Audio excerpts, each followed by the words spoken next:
Next chapter is wave.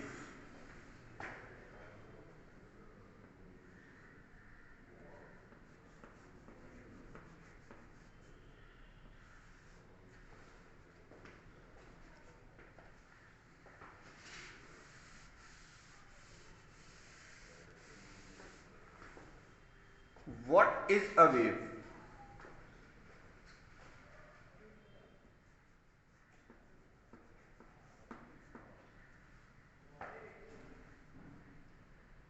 The disturbance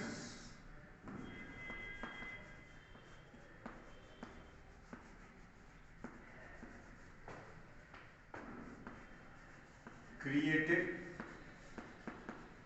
in a medium.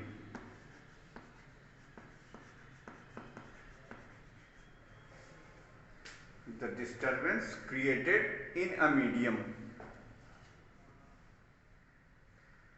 Medium को physical medium भी लिख सकते हैं. फिजिकल मीडियम जैसे पानी, जैसे हवा, जैसे physical medium. Physical medium. The disturbance created in a medium, physical medium, which advances in the medium, in a medium which advances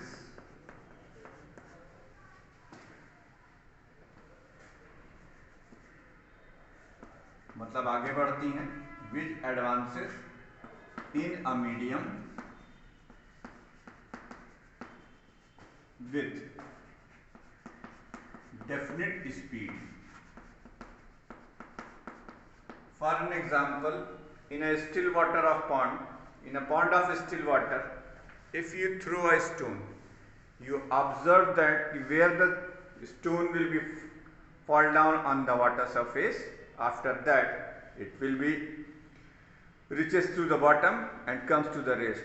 But there produces the some disturbance. If you put a paper boat there, then what you will be observe? This boat will be travel towards the shore of the pond. What is this? This is due to the ripples, wave. Two types of combined wave is produces when the stone strike the water surfaces. This is known as ripples. Ripples is the collection of transverse wave and longitudinal wave. These are the two types of waves travel in a medium depending upon the vibrations of the particle of the medium. Okay. So what is a wave? Wave is a disturbance created in a physical medium which advances in medium with definite speed. With definite speed. With definite speed. Without changing its form. और अपना form नहीं बदलती. Without changing its form. Without changing its form.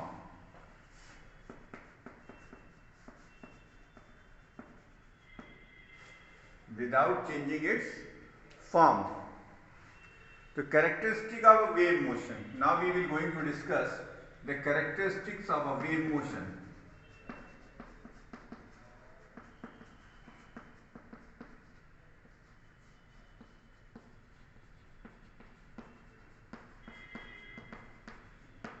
Characteristics of a wave motion.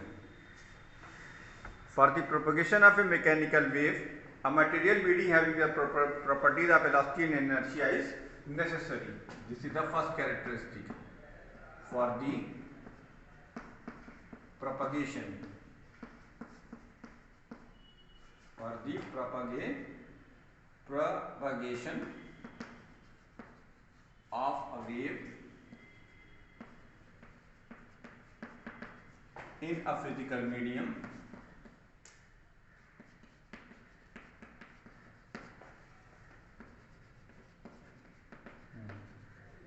the medium must have property of inertia and elasticity.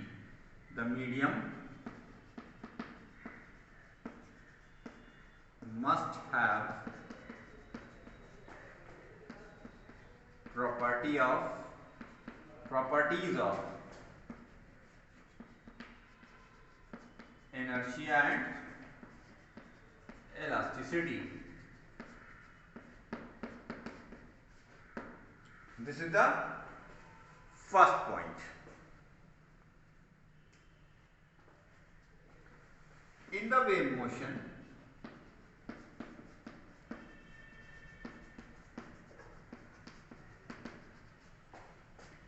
the particles of the medium do not leave their position permanently.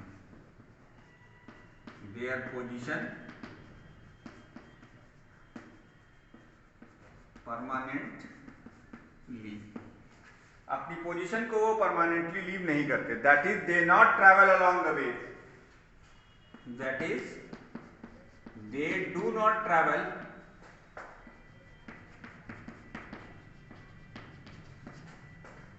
along the wave. ये लोग wave के साथ travel नहीं करते. Rather they oscillate about their mean position. Rather they oscillate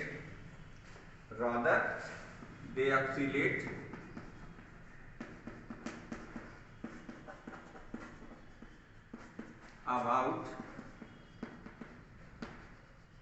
their mean position. This is the second property. एक medium जिसके पास inertia और elasticity की प्रॉपर्टी ना हो, वो मीडियम कभी भी वेव प्रोपगेशन नहीं करने देगा. इनर्शिया की प्रॉपर्टी भी जरूरी है और इलास्टिसिटी भी. इनर्शिया आपको मैंने न्यूटन लॉज ऑफ मोशन में सिखाया और इलास्टिसिटी आपको मैंने बल्क मेथड ऑफ इलास्टिसिटी के चैप्टर में सिखा रखा है. तो इनर्शिया भी ज़रूरी है और इलास्टिसिटी भी ज़रूरी है अगर आप किसी फिजिकल मीडियम में वेव की प्रोपगेशन चाहते हैं. अब जब वेव की प्रोपगेशन होती है तो उसकी कुछ कैरेक्टरिस्टिक्स में दूसरी कैरेक्टरिस्टिक्स ये है कि जब वेव प्रोपगेट करती है किसी मीडियम में तो उसकी वेलोसिटी डेफिनेट होती है और मीडियम के पार्टिकल परमानेंटली अपनी जगह को लीव नहीं करते. फॉर एग्जाम्पल जैसे हम साउंड की बात करें तो साउंड क्या है? एक मैकेनिकल वेव. साउंड एक मटेरियल मीडियम में ही चल सकती है. जैसा कि आपने 10th क्लास के एक्सपेरिमेंट में देखा था कि हमने एक वैक्यूम जार में जिसकी सारी एयर को हमने सक्शन पंप से खींच लिया था, जब उसके अंदर हम घंटी बजाते हैं तो हमें घंटी की आवाज़ सुनाई नहीं देती. तो इससे ये साबित होता है कि किसी भी मैकेनिकल वेव के प्रोपगेशन के लिए हमें मटेरियल मीडियम की रिक्वायरमेंट होती है. ठीक.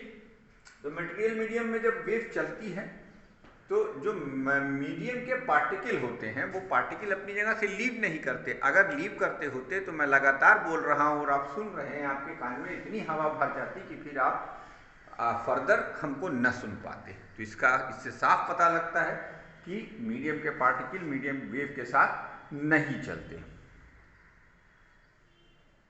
ठीक. अब इसमें जो तीसरी एक नोट करने लायक बात है वो ये, तो ये आपको नोट करना है. उसके बाद तीसरी, the velocity of the oscillating particle.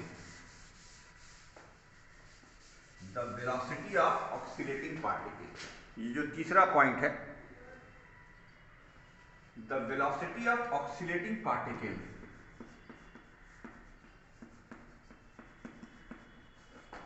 The velocity of oscillating particle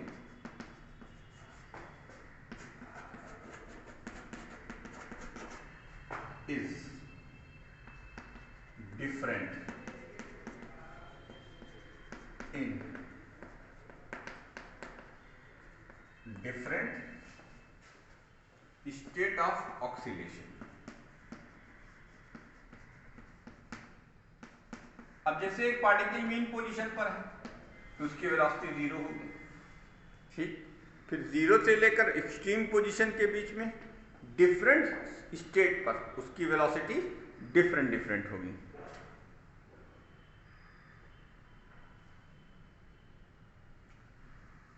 ठीक. बट इसमें एक बात और जोड़ लीजिए, the velocity of the oscillating particle is different in different state of oscillations, but the velocity of the disturbance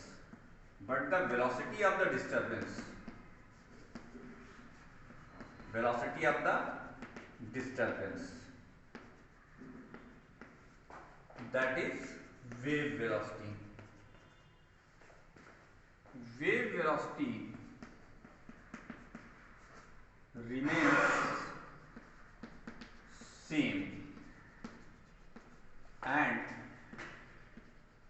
it's only depend on the nature of the medium,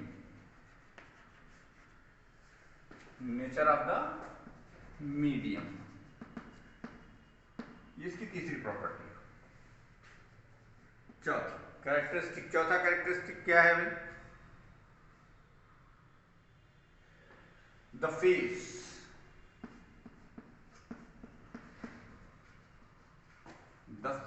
of different consecutive particles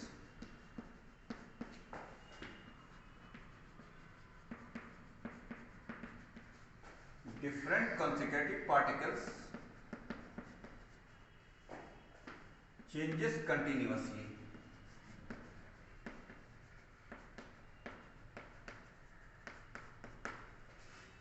The phase of the different consecutive particle changes continuously. ठीक, अब पांचवा इसमें एक और point है, although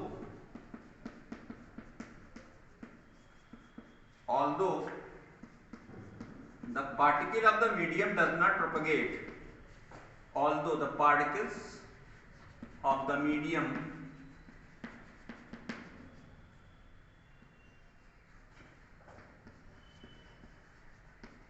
does not propagate,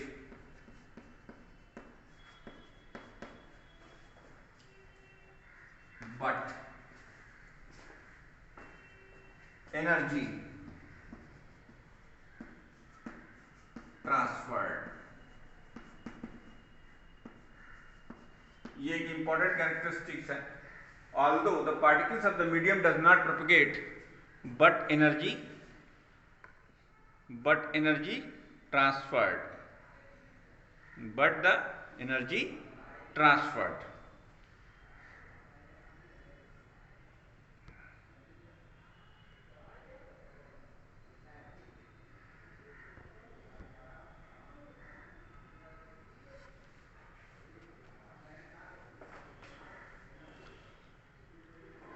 ये 5 properties.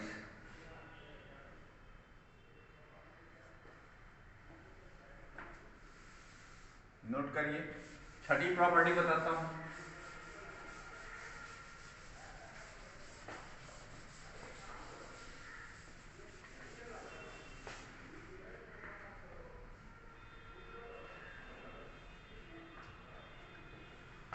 In a medium,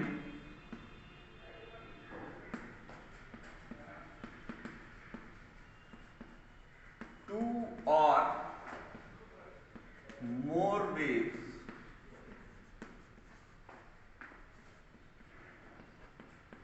propagate simultaneously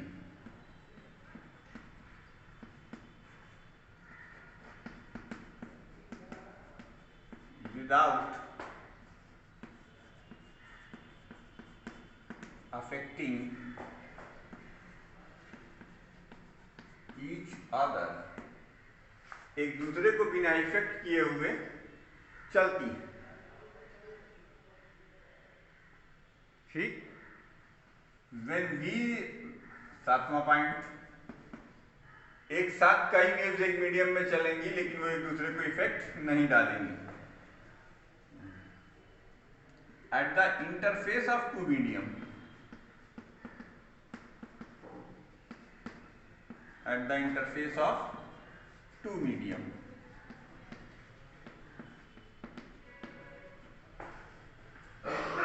incident wave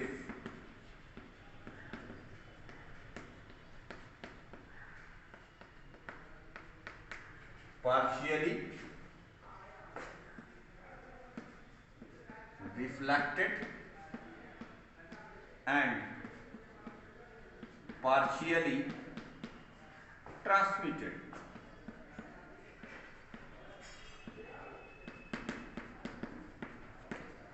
ये एक और पॉइंट हो गया, सातवां point.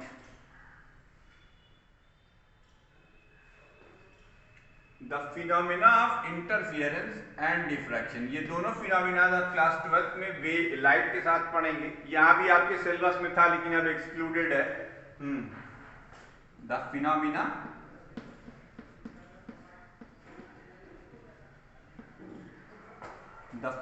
Of interference and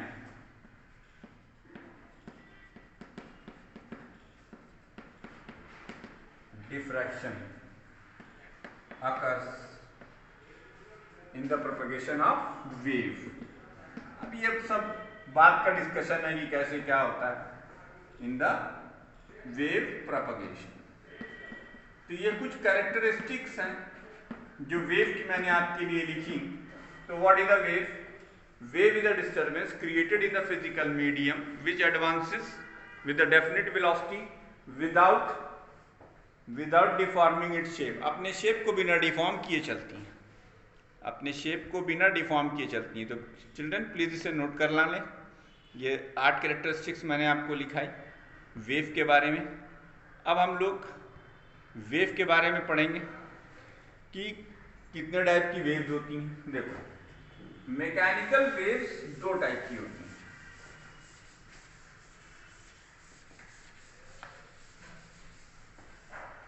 mechanical waves 2 type की होती हैं। मैकेनिकल वेव्स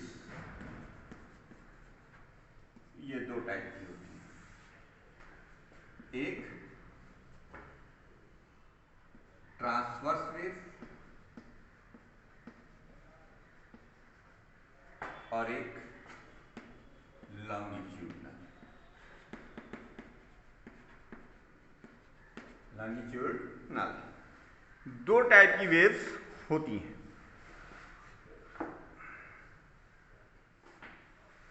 अब इसको ऐसे समझो। देखो, जैसे मीडियम के पार्टिकल्स बिना किसी वेव के यूं डिस्ट्रीब्यूटेड थे। देखते रहना ध्यान से। हम यहां के लिए थोड़ा सा दूसरा डेफिनेट को ले रहे हैं, ये वेव फ्रंट के टर्म्स में समझा। ये देखो, मीडियम के पार्टिकल बिना डिस्टर्बेंस के थे, यानी एक दूसरे से इक्वल डिस्टेंसेस पर। ये मीडियम के पार्टिकल्स हैं। अगर मीडियम में एक ट्रांसवर्स वेव जनरेट हुई, क्या जनरेट हुई? Transverse wave.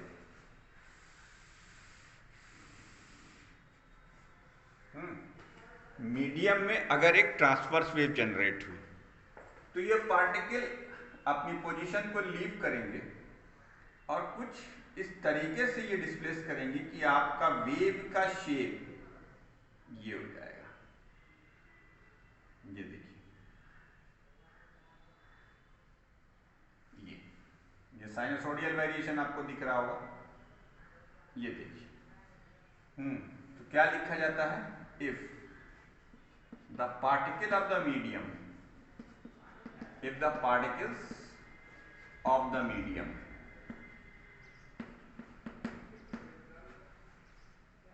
oscillate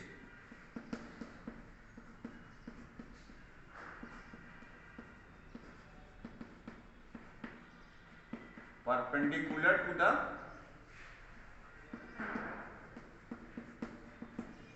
direction of propagation, then the particles of the medium oscillate perpendicular to the direction of the propagation, then wave is called transverse. Wave is called transverse wave.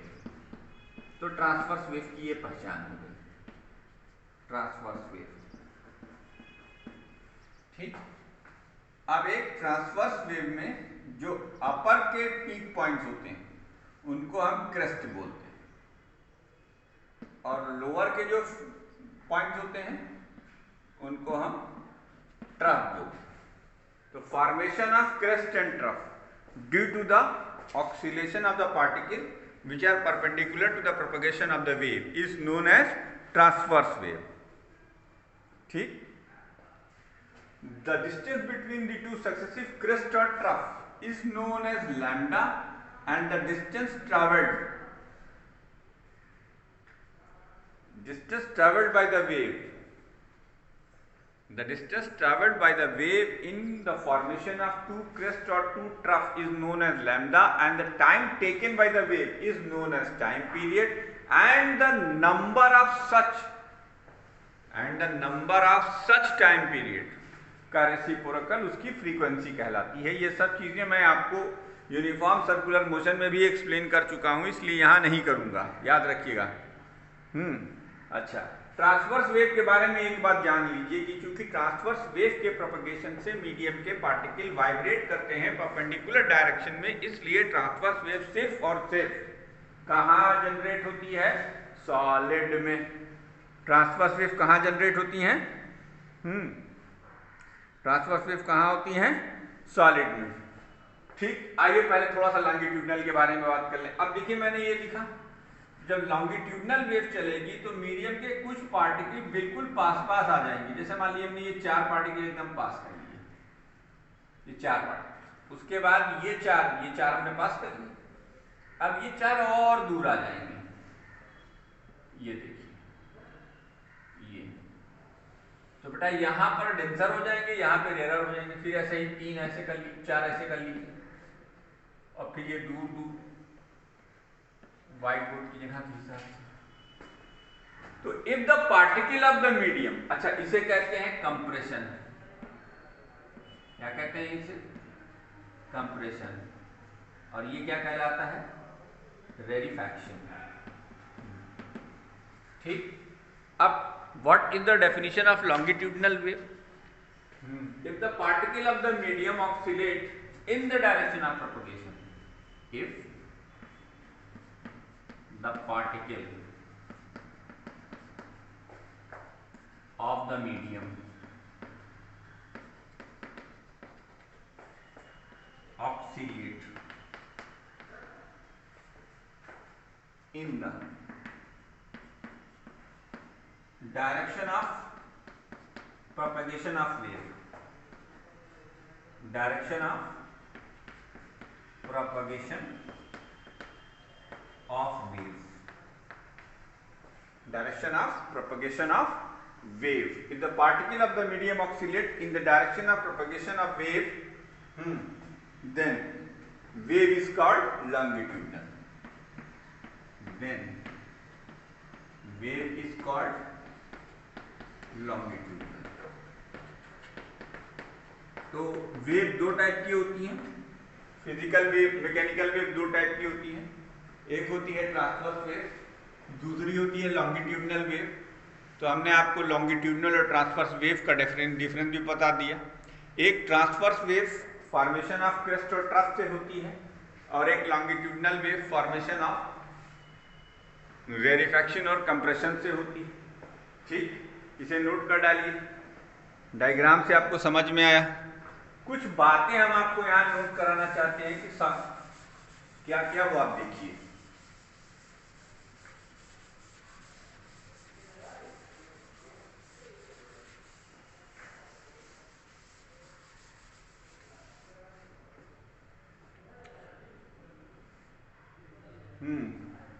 Note number 1,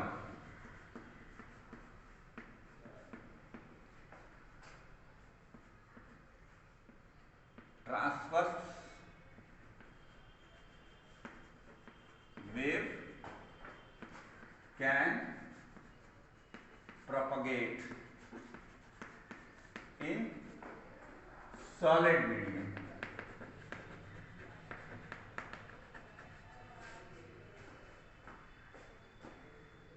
due to rigidity. ठीक, note number 2,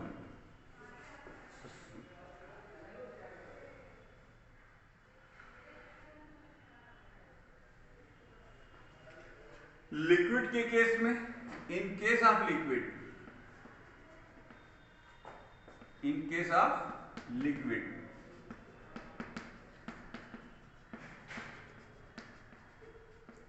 transverse wave cannot form in the interior of the liquid.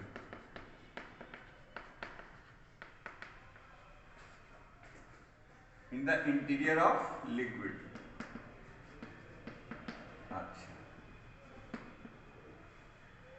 The maximum displacement of a particle on the either side of the mean position.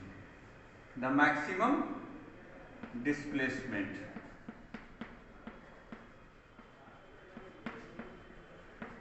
on the either side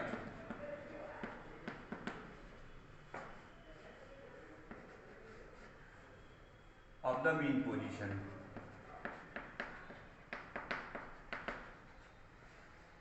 is known as amplitude.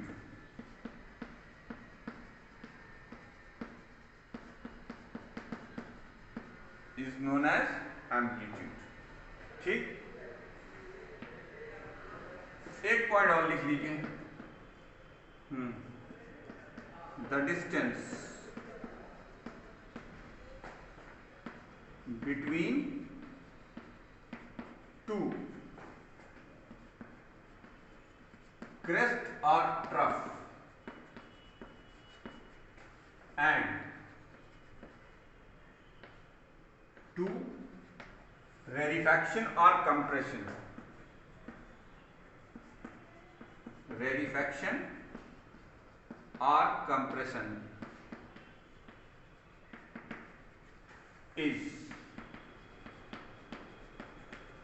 known as wavelength. इसे wavelength. ठीक, ये कुछ points हैं जिन्हें आपको जरूर note करना चाहिए. ठीक है. अच्छा भाई, ये नोट कर लीजिए. अब आपको एम्पलीट्यूड भी पता है, फ्रीक्वेंसी भी पता है, वेवलेंथ भी पता है. ठीक, अब हम आपको दो और टर्म सिखा देते हैं. फेज क्या होता है? What is a phase? Phase क्या है? Phase give the instantaneous position of oscillatory और vibrating particle. What is a phase? Phase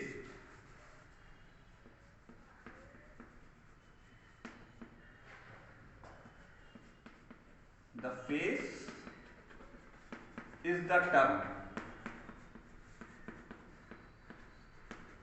which tell us that the position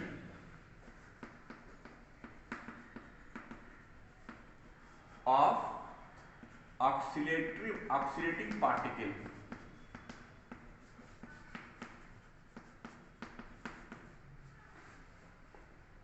exactly oscillating particle कहाँ है, ये जो डिफाइन करने वाला टर्म है वो फेज बताता है. क्या बताता है? वो फेज बताता है. ये फेज. अब इसी में एक चीज आती है epoch, initial phase. Epoch, the initial phase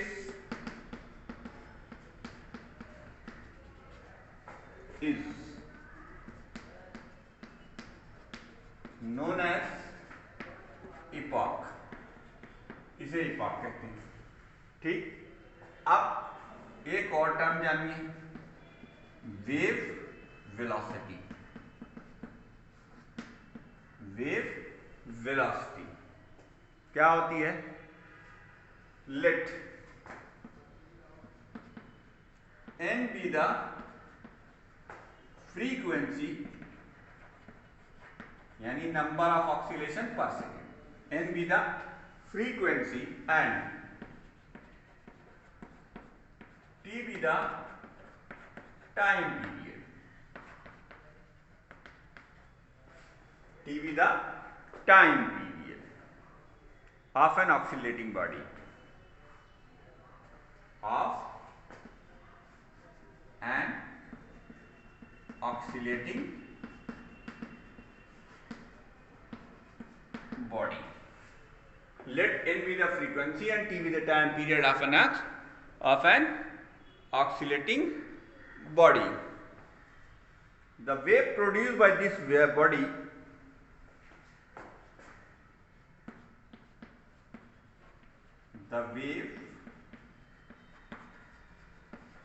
produced by this body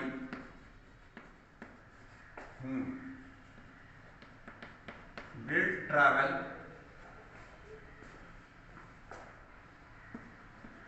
a distance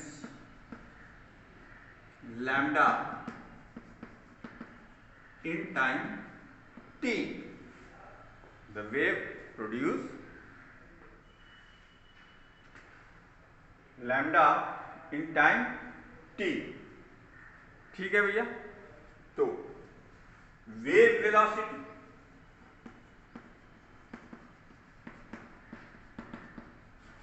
v by distance traveled upon time taken यानी लैम्डा अपॉन टी। और आप जानते हैं reciprocal of time period frequency कहलाता है, इसीलिए इसका दूसरा फार्मूला एन लैम्डा। कृपया करके इसे याद रखें। अब इससे तमाम तर फार्मूले बनेंगे जो हम आपको बाद में बताते हैं वाले, नोट कर लीजिए इसे। ठीक, एन लैम्डा ये हो गया फेज। अब वेव चल रही, चलने दीजिए, वेव चल रही है, चलने दीजिए।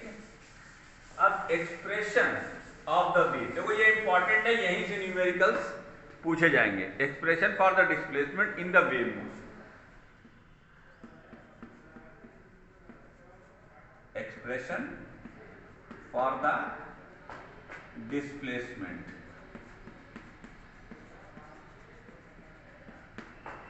in the wave motion, expression for the displacement in the wave motion.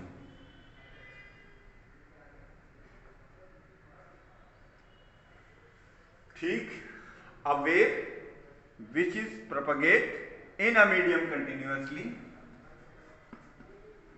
a wave which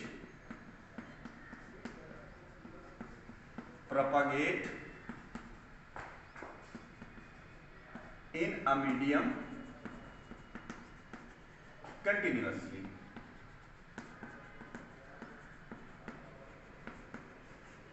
a wave in a medium which propagate, a wave which propagate in a medium continuously in the same direction, in the same direction without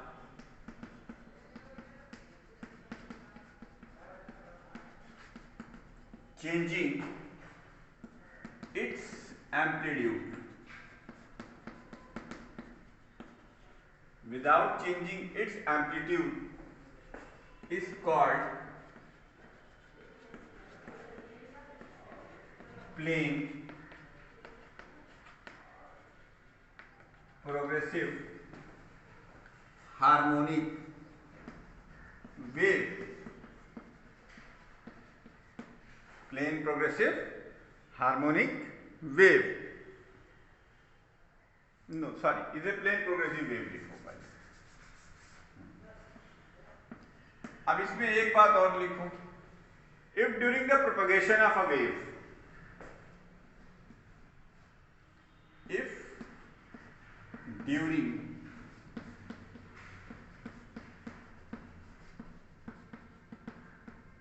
propagation of wave, the particles of the medium, the particles of the medium perform simple harmonic motion,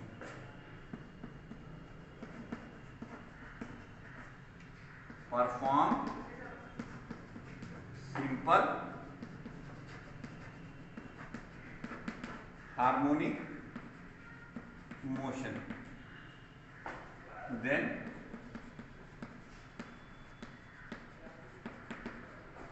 wave is called plane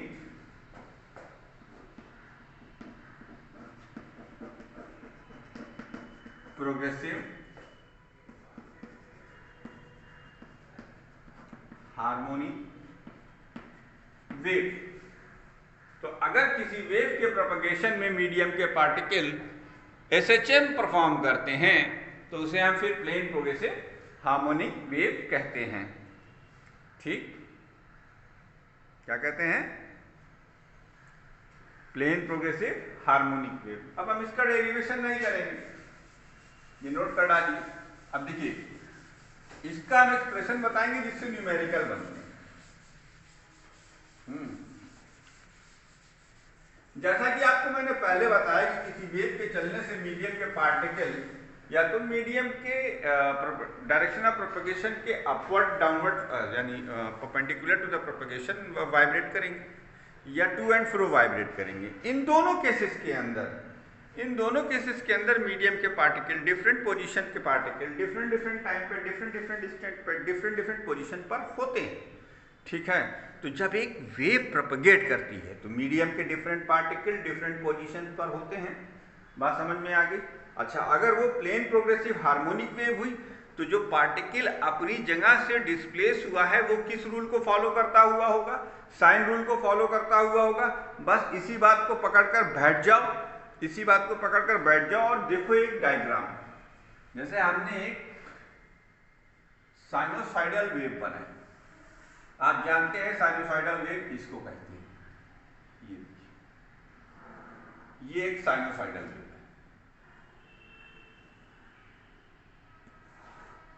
ठीक, ये क्या है भाई? Direction of propagation.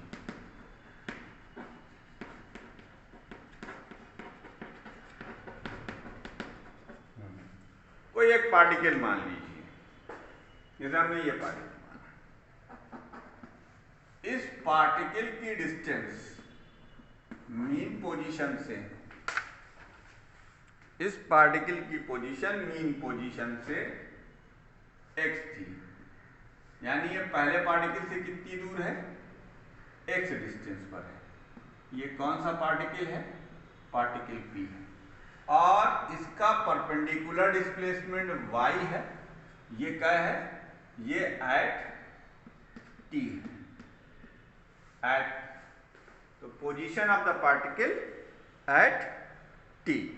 ठीक, सुनो, तो अब इस एक इक्वेशन में, इस एक चित्र में किसी एक पार्टिकल के लिए इस t फैक्टर पर दो चीजें डिपेंड कर रही हैं कि भाई वो अपने पहले पार्टिकल से कितनी डिस्टेंस पर है और उस डिस्टेंस पर वो कितना ऑक्सीलेट किया है, क्या है उसका परपेंडिकुलर डिस्प्लेसमेंट। ठीक है, the displacement of the particle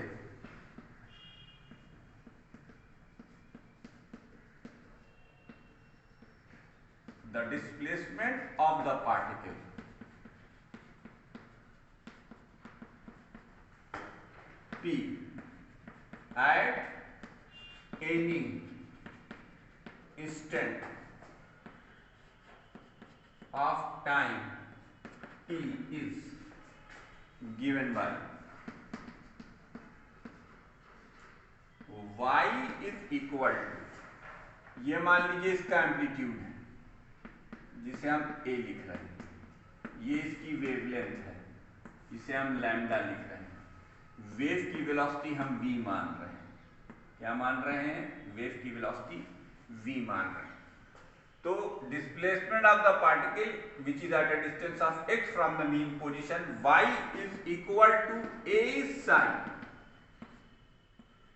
kx minus omega t। बहुत कुछ है इसमें ऐसा जिसे हमें एक्सप्लेन करना है।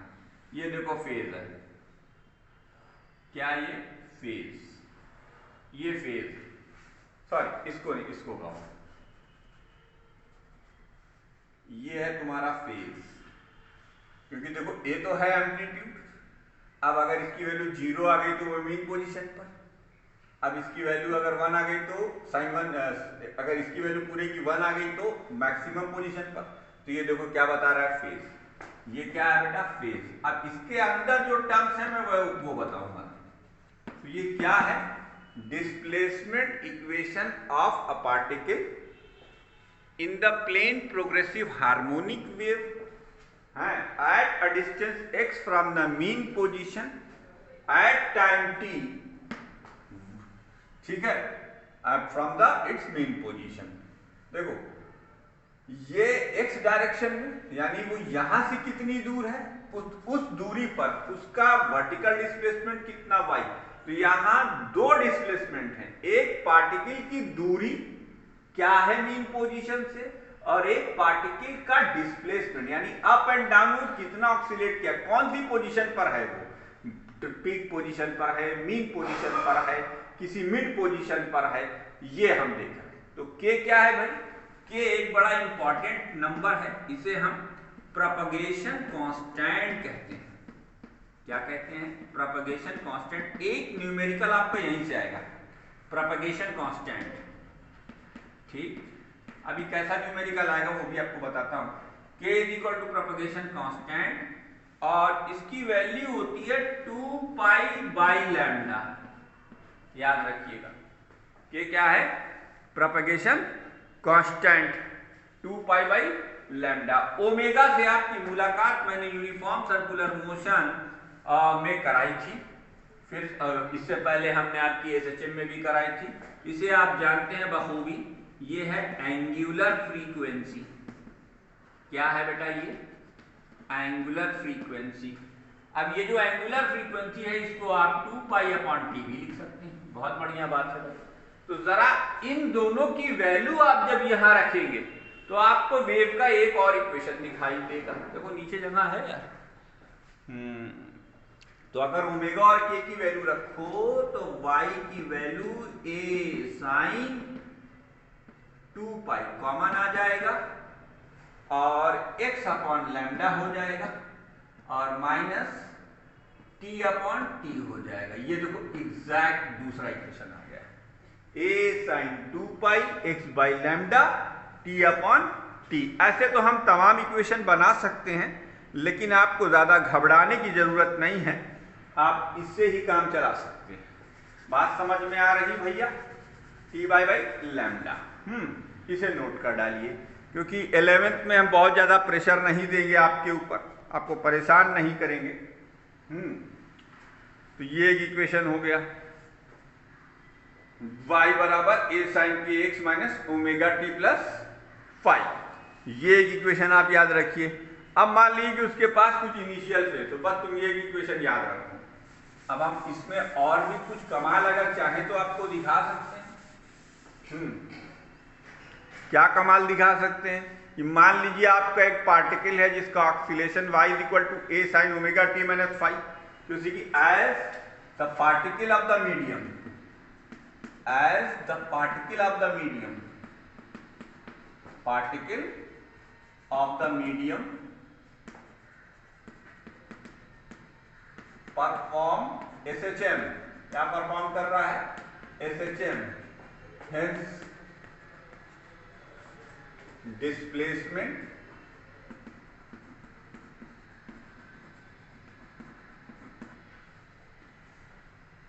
Equation of it y is equal to a amplitude sine omega T minus 5, where 5 is phase difference. 5 क्या है बेटा, फेज डिफरेंस। अब इससे भी तुम चाहो तो ये बना सकते हो, कैसे, फेज डिफरेंस।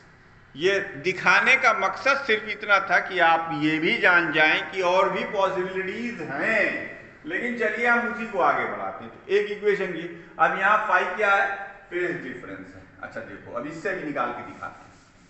अब फेज डिफरेंस और पाथ डिफरेंस के बीच में एक फार्मूला होता है। पाथ डिफरेंस क्या है, मान लो किसी मीडियम में वेव चल रही थी, तो वो कितना दूर है अपनी मीन पोजीशन से, डिफरेंस ऑफ पाथ आ जाएगा, उसी को हम पाथ डिफरेंस कहते हैं। तो फेस डिफरेंस फाई जो होता है वो 2 pi by lambda into path difference होता है। क्या होता है? पाथ डिफरेंस होता है। ठीक है बेटा, तो अब देखिए रख दीजिए वहां पर। तो y is equal to a sine omega T minus 2 pi by lambda into X, वही x, यानी अपनी मीन पोजीशन से कितनी दूर है पार्टिकल, ये y बराबर है sign omega T minus 2 pi by lambda. Anyway चलिए यहीं से फिर से इसको ओपन करते हैं। अब आपने लिखा y is equal to a sine omega है ना बेटा, ये इसको आप लिखोगे 2 pi upon T into T minus X upon lambda. y is equal to 2 pi upon T into T minus X upon lambda और 2 पाई के साथ में, तो साथ ये जो 2 पाई बाई लैम्डा है, ये जो 2 पाई बाई लैम्डा ये क्या है? वेव नंबर है। इसे प्रोपगेशन कांस्टेंट के भी नाम से जानते हैं बच्चों, इसे याद रखिएगा। इस पर न्यूमेरिकल 100% आएगा और जरूर आएगा, बात को याद रखिएगा, मैं बार बार रिपीट कर रहा हूं।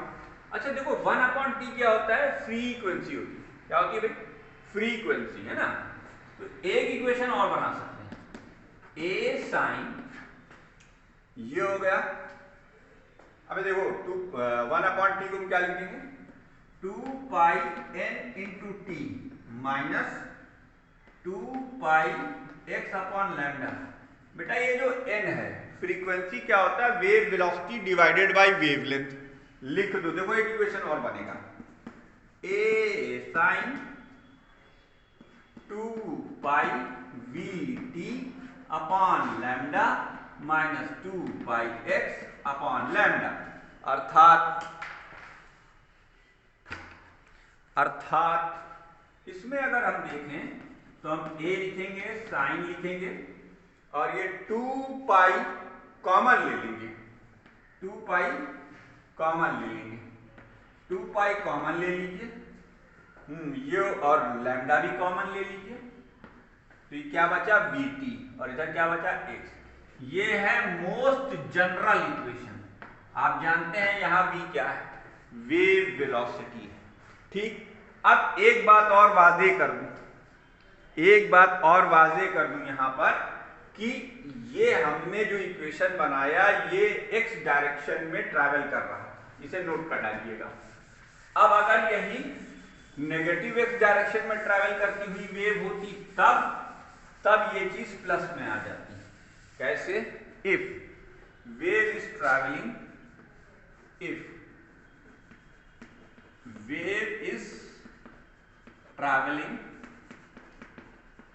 in the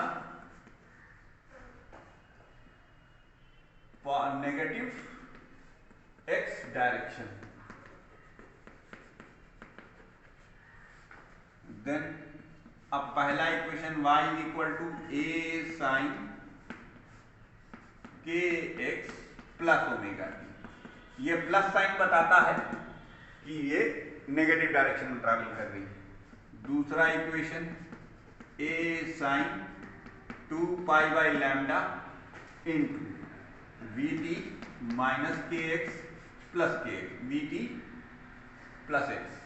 तीसरा equation y is equal to a sine 2 pi common ले लीजिए। अच्छा एक चीज और बता दूं, कोई जरूरी नहीं है कि हमेशा t बाई टी ही पीछे रहे। x by lambda minus T by T भी हो जाए, प्लस टी बाई टी भी हो जाए तो भी कोई फर्क नहीं। अच्छा माइनस भी यहां आ जाए तो कोई फर्क नहीं है। एक चीज और कंफर्म कर दूं कि ये भी इसका जनरल इक्वेशन है, y is equal to cos K X plus minus omega T, या a cos V T plus minus X, या a is equal to cos 2 pi by x by lambda plus minus t by T. बच्चों चाहे t by T minus x by lambda करो, चाहे x by lambda minus t by T करो, बात वही कही जाएगी, बात साफ कही जाएगी। ठीक, अब ये था आपका जनरल इक्वेशन। अब फेज और फेज डिफरेंस के बारे में तुमको मैं बता भी चुका हूं, चाहो तो पढ़ो चाहे तो ना पढ़ो। ठीक, relation between particle velocity and wave velocity. Lecture 50 minute का हो गया, थोड़ी देर और पढ़ लीजिए, क्योंकि अब आपको सिर्फ डिफरेंट मीडियम में वेव वेलोसिटी में बताऊंगा और आपका सिलेबस खत्म। अब इंपॉर्टेंट न्यूमेरिकल्स की वीडियो आपको मिलेगी, आपको इंपॉर्टेंट न्यूमेरिकल्स की वीडियो मिलेगी और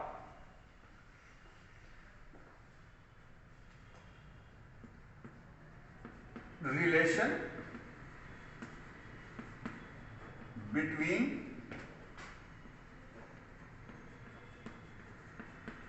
wave velocity and particle velocity. Relation between wave velocity and particle velocity. आप सिर्फ इसे याद रखिए, dy by dt, इसे हम कहते हैं पार्टिकल वेलोसिटी। क्या कहते हैं? Particle velocity. ठीक, dy by dt से हम क्या कहते हैं? Particle velocity. और dy by dx हम इसे क्या कहते हैं? इसे कहते हैं slope of the displacement curve. Slope of the displacement curve.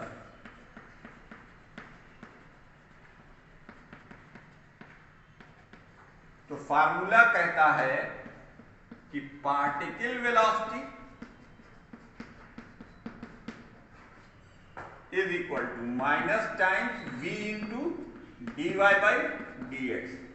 ये फार्मूला है, मैं इसे डिराइव नहीं कर रहा हूं जानबूझकर, वैसे जिनको परेशानी हो वो इसे डिराइव कर सकते हैं, यानी ये लिख सकते हैं d by dt of a sine kx minus omega T. और इसको आप चाहें तो इसे आप लिख सकते हैं d by D X of a sine kx minus omega T. Differentiation मैंने आपको समझा रखा है, dy बाई डी टी आप चाहें तो निकाल लें, चलो निकाल ही देता हूं, नुकसान की कोई बात नहीं है ना, इसलिए a cos kx minus omega T into minus omega. देखो भाई ये आया, अब अगर इसका डिफरेंशिएशन करोगे तो ये क्या आ जाएगा? a cos kx minus omega T, और इस बार निकल कर आएगा k, है भैया? तो अब जरा देखो, ये इक्वेशन और ये इक्वेशन तो आइडेंटिकल है, बस बचा क्या है? ओमेगा इंटू के। चलो एक जादू दिखा देते हैं। अब ये जो अगर हम डिवाइड करें, ये क्या भाई? पार्टिकल वेलोसिटी, यानी इसको हम अक्सर vp से लिखते हैं। क्या लिखते हैं? vp। तो vp और dy बाई dx में अंतर कितना है? सिर्फ ये, तो डिवाइड कर दो। अगर हम इसे लिखें vp upon dy by dx, ना चाहते हुए भी मैंने निकाल ही दिया, minus omega cos kx minus omega T upon, क्योंकि एक जरूरी चीज बतानी थी, अच्छा ही करा, k, और यहां पे लिखा हमने v, अबे v नहीं, सॉरी k, और यहां पर हम लिखेंगे a cos kx minus omega T. बच्चों देखो ये तो कैंसिल हो गया पूरा पूरा, और ये जो ओमेगा बाई k है, ये जो ओमेगा बाई k है, ये वेव वेलोसिटी है। ये रिलेशन क्या है? Wave velocity. तो अब यहां से vp की value minus v times dy by dx आ गई, खत्म। ये नोट कर डालिए। इससे एक न्यूमेरिकल, दो न्यूमेरिकल्स आपको जरूर मिलेंगे। अब हम लोग इसके बाद पढ़ेंगे velocity of the sound in different mediums, या wave velocity of the waves in different medium. ठीक है, speed of transverse wave, speed of longitudinal wave, Laplace correction, supersonic and ultrasonic waves. उसके बाद बस वेव मोशन ही तक आपको पढ़ाया जाएगा। उसके बाद आप सुपरपोजिशन छोड़ दीजिए क्योंकि कि सिलेबस से एक्सक्लूड कर दिया गया है। Thank you very much. हाँ, ये देखिए एक बार मैं वीडियो को पूरा ऊपर से नीचे तक घुमा दे रहा हूँ ताकि आप देख लें। Thank you.